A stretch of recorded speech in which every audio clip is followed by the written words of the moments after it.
Dom Luiz falando. A prova maior disso, meu amigo, é a ciência, né? Hoje, nós sabemos, a ciência já comprova que a todo segundo, milhões de células estão se renovando, estão morrendo e nascendo outras, né? Então, em um ano, o nosso corpo renova 98% das células, 98%. Ou seja, em 2 anos, e um pouco mais de um ano, você tem um corpo totalmente novo, né? As células todas se renovaram. Então, vamos lá. O que adoece nós? Nossas células, né?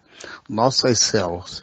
Então, se eu disser para você que você não é aquele que nasceu, né?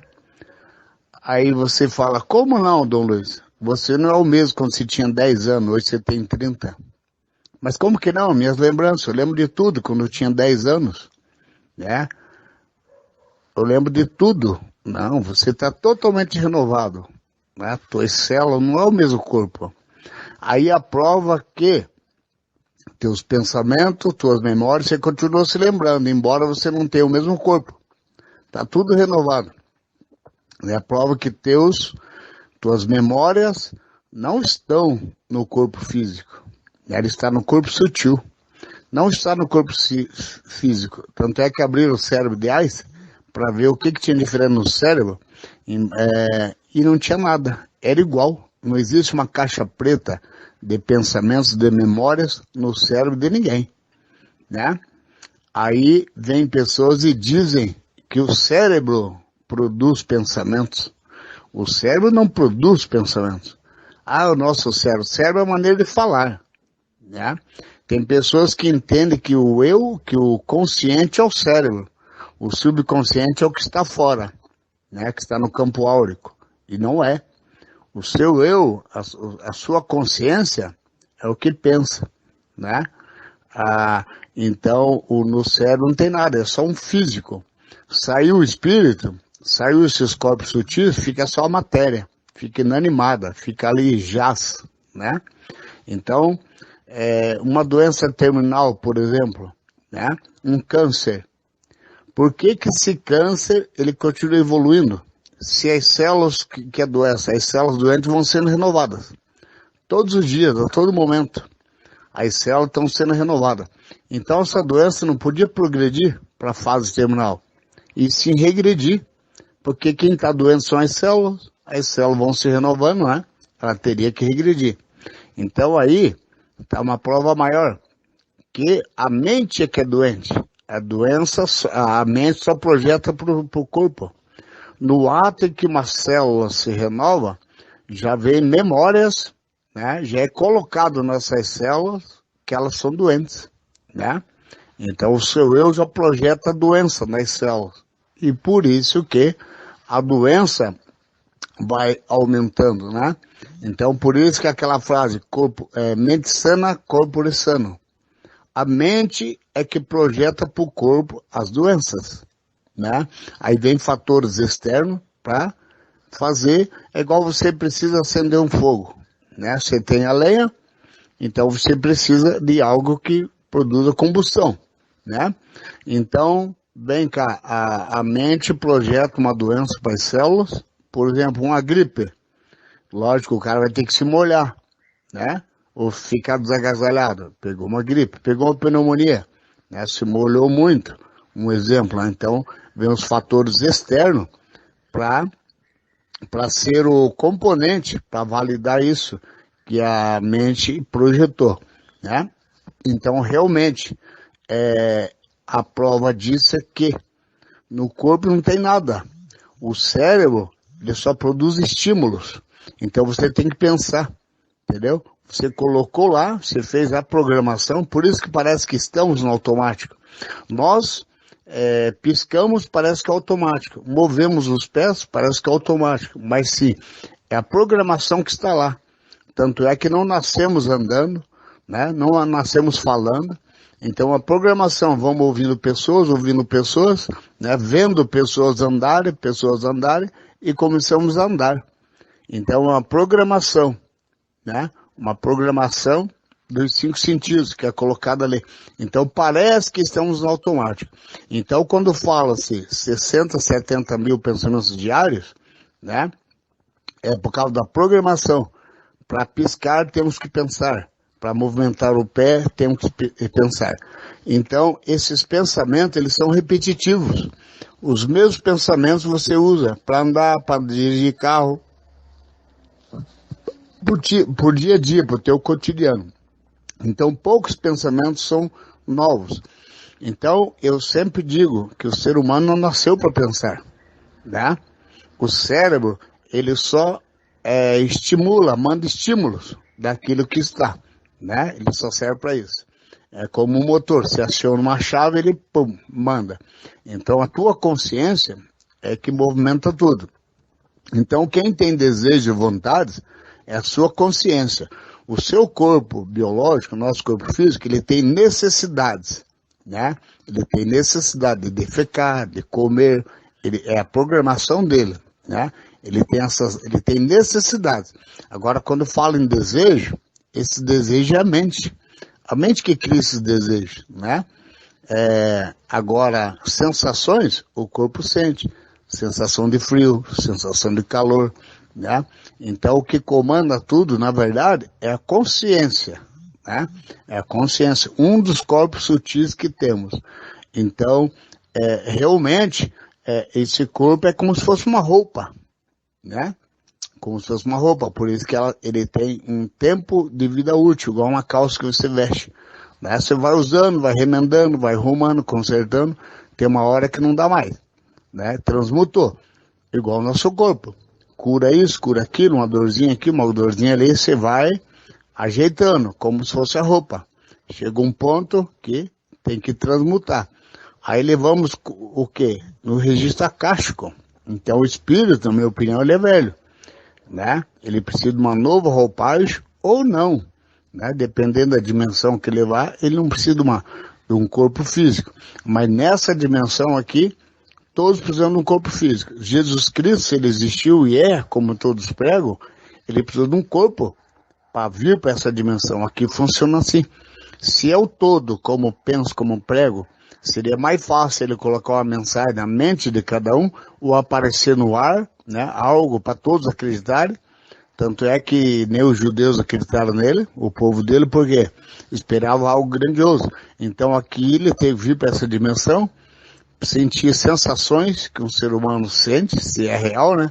Frio, fome, raiva, ira, todos os sentimentos que nós temos. Porque nessa dimensão funciona assim. Então existem leis universais. Se o Criador, a fonte, criou, também está sujeito a essas leis. Um deputado cria a lei do trânsito, se ele furar o sinal, ele vai ter um acidente. Ele não vai estar isento dessa lei, vai levar multa, mesma coisa. Dom Luiz tem uma casa, gosto de dar esse exemplo, e entra todo mundo, quem ele deseja e quem ele não deseja. De repente ele tem uma ideia, pera aí, eu vou criar uma chave, né? Aí eu tranco, eu só abro para quem quiser, não está aberto. Só se o Dom Luiz sair dessa casa, ele vai ter que trancar para ninguém entrar. E quando ele voltar, ele vai ter que ter a chave. Para ele entrar nessa casa, ele tem que ter a chave. Ele é o dono da casa, ele é o criador da chave, da casa. Criou a chave, né? Para alguém entrar, precisa da chave. Mas o Dom Luiz também, ele criou, mas ele precisa da chave.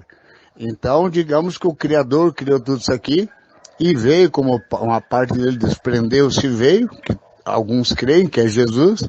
Então, para ele passar a mensagem dele aqui, é como se ele tivesse essa chave. Para ele entrar nessa dimensão, ele teve que vir como todo mundo que foi criado por ele, né? Com um corpo físico. Aqui precisa de um corpo físico. É como você ir para o espaço, você precisa de um capacete. Para você mergulhar e ir para o fundo do mar, você precisa de um aparelho de oxigênio, né? Então, nessa dimensão, ela foi feita para isso. Por isso que eu digo que só o ser humano pode fazer algo por outro ser humano. Entendeu? O universo, ele age, ele é sutil, ele age através de pessoas, fatos e circunstâncias. Então, somente o ser humano pode fazer o mal ou bem para outro ser humano, porque essa é a dimensão. Então, por isso que muita gente falha, porque ele joga o universo e fica esperando, né? O universo materializar alguma coisa. O universo não materializa, ele não desce. O Criador não desce, ou vem de onde que ele está, aqui para materializar. Você ouvido a Deus mesmo. Não, um outro ser humano, que é o teu anjo da guarda, ou o seu demônio, né? Então, somente o ser humano pode fazer algo de bem ou de mal para outro, né? Então, tudo que acontece conosco é feito por outro ser humano. Você precisa de um outro ser humano. Aí que entra a interconexão e a interligação. Estamos todos interconectados e interligados, mas não somos todos um, não. Porque você é um, você pensa diferente, você vibra diferente. O que é problema para você não é para mim. O que é problema para mim, para você é um desespero, né? Você quer riqueza, eu não quero. Você quer, entendeu? Cada um vibra de um jeito, a vibração é outra. Digamos, o ser humano, ele tem os mesmos desafios. O que é relacionamento, saúde e financeiro. É fácil ser um terapeuta, né? Porque só tem essas três áreas, esse tripé para você trabalhar. Agora, cada um tem algo que está causando aquilo. Então, essa coisa de somos todos um, nunca. Se fôssemos todos um, pensaremos iguais, vibraremos iguais, não haveria conflitos, não haveria nada. E os conflitos existem até conosco mesmo. Então essa de que o Espírito, digamos lá, eu canalizei, veio, não necessariamente, digamos que o Dom Luiz sobe, o Dom Luiz tem as crenças dele, tá lá no registro acástico, daí alguém acessa o Dom Luiz, alguém canaliza o Dom Luiz vai passar para ele o que o Dom Luiz tem de crença. Entendeu? Por isso que eu canalizei fulano e fulano falou isso, falou aquilo. Não existe isso aí. Porque eles também estão evoluindo, mesmo que foi para outra dimensão, lá eles não têm todas as respostas. Tudo tem hierarquia. Eles também estão buscando respostas, né? Eles estão evoluindo também. Então eles não têm. Então essa coisa de canalizei e é isso. Não necessariamente porque você canaliza o quê? O espírito. O que nós somos? É energia espiritual. Nós somos energia espiritual, né? Que amanhã não estaremos nessa dimensão, né? Então, e que tal o erro? Eu canalizei e falou. Por isso que falha muito, sabe? Porque é a crença da energia espiritual que está te passando. E ela também está buscando resposta, está evoluindo, como nós também estamos um grau de evolução. Não é porque outra dimensão, que na verdade são todas dimensões inseridas numa só. Entendeu? É como se fosse uma empresa que tem um espaço aqui, um espaço ali, sabe? Então, tudo está numa dimensão, mas tem, digamos que seja ali a separação, né? Você trabalha numa empresa, essa aqui é a parte para determinados funcionários, aqui os mais evoluídos, aqui os mais evoluídos, e assim vai, né? Então, quando fala assim, acessar a quinta dimensão, né? Digamos, você pode acessar daqui, qualquer dimensão, né? Espiritualmente, pensar, agir como energia de outra dimensão está, mas você, ainda assim, você está sujeito a passar por isso aqui, a ter as mesmas necessidades, né? De comer, de beber, de defecar, você tem as mesmas necessidades, os mesmos conflitos, por mais que você vibre numa quinta dimensão, né? Você não está vivendo lá, você está nessa dimensão. E essa dimensão, ela é física. Então não tem como. Enquanto você estiver aqui, nesse corpo físico, você tem que viver de acordo como está aqui, né? Preparando para uma outra dimensão, preparando o seu eu interior, evoluindo o seu espírito. Mas o seu corpo, não. O seu corpo, ele vai decaindo, digamos. Com a idade, né? Vai indo, vai chegando num limite tempo dele. Isso aqui é limitado. O espírito não sabemos, são teorias, pode ser que ele seja imortal, né? O que faz sentido para mim. O espírito pode ser velho, apesar do corpo ser novo, né? Mas também aquilo que não conseguimos comprovar são teorias. O que podemos trazer para o campo da prática, experienciar, isso é um fato.